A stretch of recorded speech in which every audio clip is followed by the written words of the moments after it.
নমস্কার বন্ধুরা, আমার চ্যানেলে আপনাদের স্বাগত জানাই।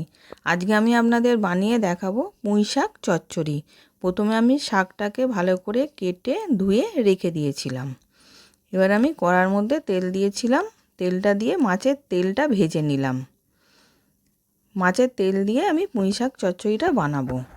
প্রথমে মাছের তেলটা কড়াতে দিয়ে ভালো করে ভেজে রেখে দিলাম। এবার ওইদিকে কড়ার মধ্যে তেল, 5 ফোড়ন, শুকনো লঙ্কা আর রাঁধুনি ফোড়ন দিয়ে ভালো করে একটু ভাজা ভাজা করে নিলাম।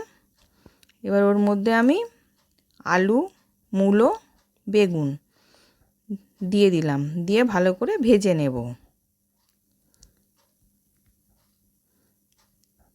এবার ভাজা হয়ে গেছে, আমি পুঁই শাকটা দিয়ে দিলাম, দিয়ে ওটাকেও ভালো করে নেড়ে নেব।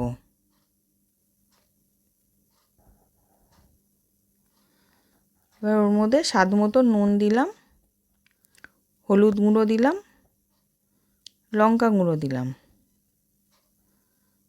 দিয়ে ওটাকে ভালো করে মিশিয়ে নেব। মিশিয়ে এবার সেদ্ধ হওয়ার জন্য চাপা দিয়ে রেখে দেব। ওতে আমি জল দেব না, শাকটা থেকেই জল বেরোবে।